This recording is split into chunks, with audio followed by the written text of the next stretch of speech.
Vamos começar assim numa rápida visão, né, sobre os papéis do homem neste mundo.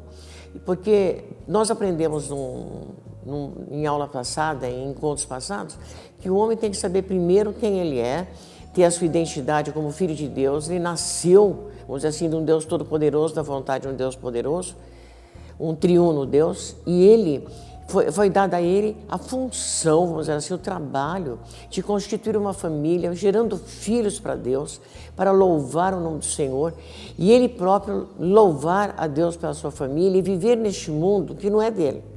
Este mundo era dele, foi perdido pelo pecado, mas ele está estabelecendo hoje, todo o trabalho do homem é estabelecer hoje a cultura do reino de Deus, como o pastor Josué sempre fala, e estabelecer a cultura do reino de Deus nas nossas vidas. Porque, na verdade, o nosso reino não é deste mundo, o nosso reino é de outro mundo. Nós temos as Sagradas Escrituras para nos orientar. A primeira coisa que foi dada ao homem, então, foi uma capacidade física, intelectual, moral também, porque a lei de Deus está escrita no coração do homem. Ele diz em Jeremias que eu escreverei a minha lei nas suas mentes e no seu coração.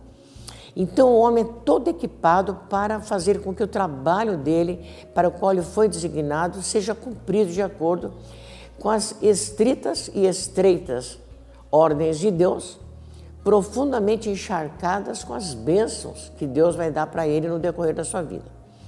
Então, sendo um bom filho de Deus, sendo fiel a Deus, sendo íntegro, sendo amoroso, porque todo filho deve ter as características do pai, recebendo, quer seja por natureza, recebendo por ensinamentos e treinamento durante a vida que eles tiverem, que é o que acontece com os seres humanos. Deus é amor, nós temos então que mostrar a face de Deus pelo amor. Deus é fiel, Deus é santo, separado, Deus é íntegro, Deus é justo, todos os atributos de Deus podem ser vistos num flash pela vida do homem. Depois de ser filho de Deus, ele constitui a sua família. Quando ele constitui a sua família, que ele vai buscar uma esposa, é ele que vai buscar uma esposa que seja adjutora idônea para, vamos dizer assim, viver a vida que Deus quer. Deus, ele não vai fazer isso por obrigação. Deus deu muitos prazeres aos nubentes, aos noivos, aqueles que vão se juntar num casamento abençoado debaixo dos olhos de Deus. Deu muitas alegrias para ele viver essa vida. Claro, vai haver sofrimentos porque nós estamos vivendo num mundo de pecado. Mas se os dois estiverem unidos em Cristo, vivendo em Cristo e por Cristo e cumprindo as ordens de Deus, com toda certeza nós passamos para essa vida com certa facilidade, porque nós temos o auxílio do professor divino, que é o Espírito Santo, que nos vai lembrar e nos vai ensinar todas as coisas.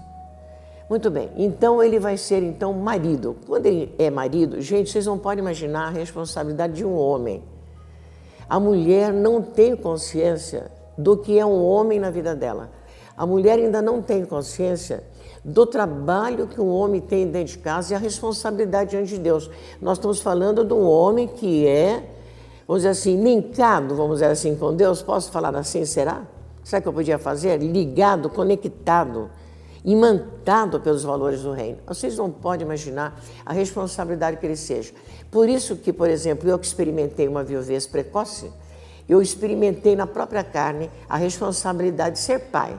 Quando eu era pai, né, as coisas até que eram mais fáceis, mas quando eu era mãe as coisas ficavam um pouco mais difíceis, porque como eu tenho, vamos dizer assim, sou feminina, é difícil incorporar uma personalidade masculina. O pai faz muita falta dentro de casa. Então esse pai, ele vai ser o quê? Ele vai ser o administrador da casa, ele vai ser o provedor, ele vai ser o mentor, ele vai ser o amigo, o defensor de todas as causas, ele que vai acalmar os ânimos, ele é a referência. Então, para ser pai, você precisa primeiro deixar de ser filho, porque ele já nasceu de um pai e de uma mãe humanos, mas para ele ser pai, tem que deixar de ser filho. Por quê? Porque o pastor Josué me ensinou uma frase que também, vamos dizer assim, não é dele, ele falou, olha, isso aqui eu aprendi, eu vou passar para a senhora. E ele me passou essa frase, que quando os jovens, os meninos se casam, eles não se tornam homens, mas eles também estragam a vida de muitas mulheres. Então não se pode casar menino, tem que se casar homem já. Você vai ser um homem com todos os atributos masculinos, atributos de caráter. Não é verdade? Não são atributos físicos só. Porque gerar filhos qualquer um pode gerar. Agora, cuidar de filhos e gerar no coração dos filhos, Deus no coração dos filhos, aquelas atitudes necessárias para que eles sejam filhos de Deus, isso demora muito tempo. Então, o homem, quando casa, ele tem que ter aquele caráter já formado e libado, com a sua masculinidade firmada, que ele vai ser aquele que vai dar direção para a família e vai sustentar a sua família com a graça de Deus. Muito bem, então ele tem que deixar ser filho. Mas significa que ele vai desprezar os pais? De jeito nenhum. Depois que a gente se casa, não devemos mais obediência aos pais, mas a honra nós devemos. Então nós devemos conservá-los, amá-los, protegê-los também enquanto forem vivos, levar em consideração o que eles falam. Muito bem, depois que ele se casa, então, ele já se torna genro. E ser genro significa dar ao nosso sogro a honra que você dá ao seu próprio pai. Um genro bom, ele ajuda que a família se sinta unida, porque a gente casa com a família também. A gente não casa só com a esposa. Você não pode alijar, tirar, vamos dizer assim, a mulher da sua própria casa e botar uma torre e separá-la da sua família. Porque a pessoa madura, ela tem facilidade para as relações parentais, pastor. Ela tem facilidade para as relações parentais, porque como ela é filha de Deus, ela sabe que servir é a melhor maneira de você mostrar Deus às pessoas. Muito bem, então ele é genro. Ele se torna pai, ele é genro, se torna pai, também é cunhado. E os cunhados, a gente fala assim, às vezes a gente se dá bem com o sogro e com a sogra e não se dá bem com os cunhados. Os cunhados, gente, são pessoas que vieram também de outra cultura como nós, cultura familiar, e nós temos que nos adaptar. E como nós servimos a Deus, então se a gente tem essa visão de servir a Deus, é mais fácil você suportar, entre aspas, algum cunhado mais espevitado, ou mais brigão, ou mais impaciente, porque são eles que vão nos ajudar a mostrar o amor de Deus para eles próprios. Nós temos uma tarefa também com cunhados e cunhadas. Nós temos essa tarefa. Muito bem, depois que ele é cunhado, agora ele já tem os filhos, agora ele vai saber como criar os filhos. Como falou a médica italiana Maria Montessori, com criança devagar e depressa. Então você não pode, vamos dizer assim, pular etapas, o pai não pode pular etapas. O pai vai cuidando da criança bebê, vai participar da vida do bebê, vai participar da primeira infância, da segunda infância, depois da puberdade, depois do que nós chamamos de adolescência, que é a hora crucial. Gente, todo problema que existe na casa de pai e filho, se não for resolvido na adolescência, cuidado, eles vão caminhar para o casamento. Então, eles vão se casar de uma certa forma emocionalmente maturos, vão exigir do cônjuge um comportamento que às vezes o cônjuge também não pode dar, e aí nascem os conflitos. Então, para um menino casar e uma moça casar, não pode assim, de repente precisou casar, ou de repente resolveu casar, não. Casamento é algo que tem que ser amadurecido e vivenciado nessas experiências cotidianas do exemplo dos pais no casamento. Aí a importância do pai manter a sobriedade das emoções, não se desculpar porque está cansado, porque está nervoso, porque ele está com problema lá no emprego, porque a carga está pesada demais, e descontar nos filhos, negando a eles, vamos dizer assim, a possibilidade dos filhos perceberem as dificuldades que tem uma vida de casado. Eu conheço um pai, meus amados irmãos, eu conheço um pai, ele dá tudo para os filhos, ele trabalha, dá tudo, dá coisas para os dentes, para arrumar os dentes dos filhos, é roupa, é sapato, é o tênis que o filho quer. Tem 3 filhos, 2 meninos e um menino. Dá tudo o que a mulher quer, mas ele não é servido. Por quê?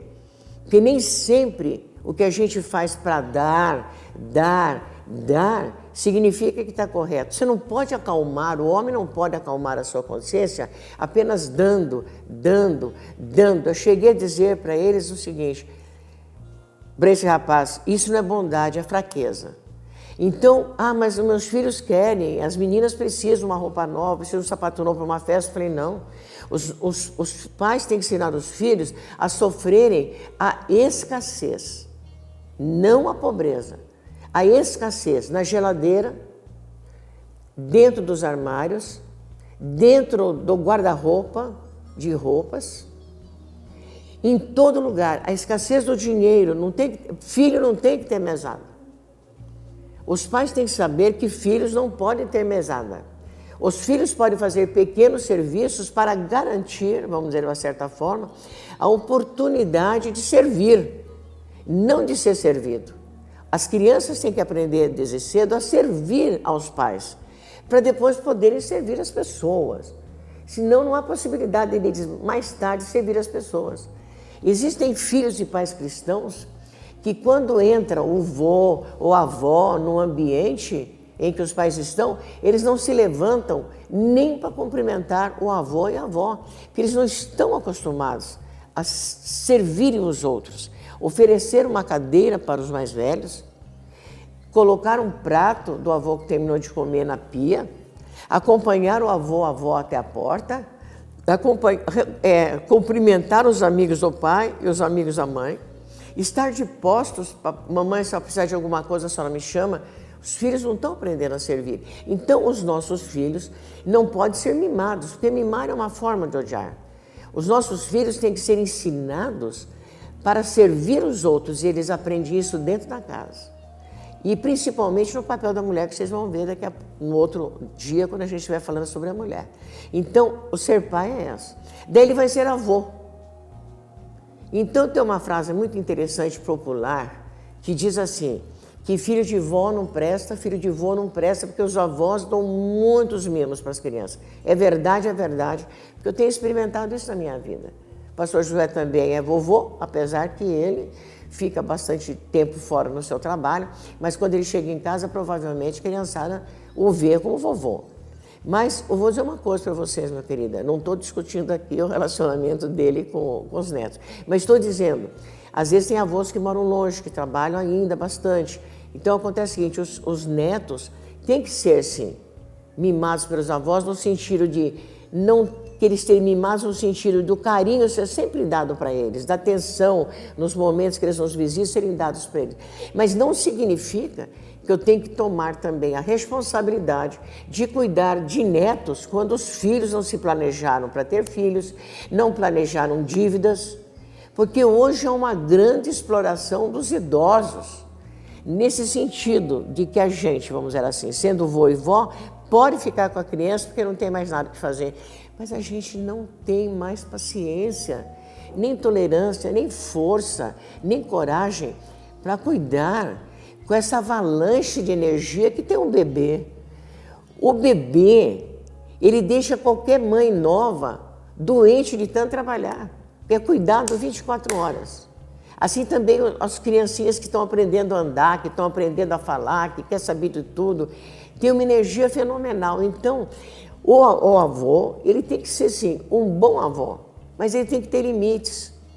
Nós temos que pôr limites, o homem tem que pôr certos limites na vida dele. Então ele vai desempenhar todos esses papéis que Deus deu dentro da prudência, dentro da orientação de Deus, porque nem sempre a bondade é bondade. Às vezes a bondade é fraqueza, porque na nossa fraqueza os filhos podem, vamos dizer assim, sapatear um pouco em cima dessa fraqueza nossa e que o nosso medo de estar judiando do neto. Nós não estamos judiando do neto. Os netos precisam de pais, eles não precisam de avós. No momento que eles estão vivendo, precisam de pais. E é nesta hora que um pai justo, que um pai flexível para os ensinamentos de Deus, um pai que atende, vamos dizer assim, o que Deus fala, ouve, porque ouvir significa também praticar. Tanto é que lá no Deuteronômio, a palavra ouve Israel, o Senhor é teu Deus, o Senhor é um, inclui não só ouvir, mas o praticar, que Deus chama Israel para lembrar que Ele é um Deus só. Então, meus amados, o pai tem que criar os filhos para Deus, porque, na verdade, Deus quer filhos e não quer netos. Então, o pai tem que criar o filho na direção de Deus. Então, essas fases são importantes para que a maturidade seja a marca registrada de um pai, para que quando um filho possa dizer, quando eu crescer, eu quero ser como meu pai.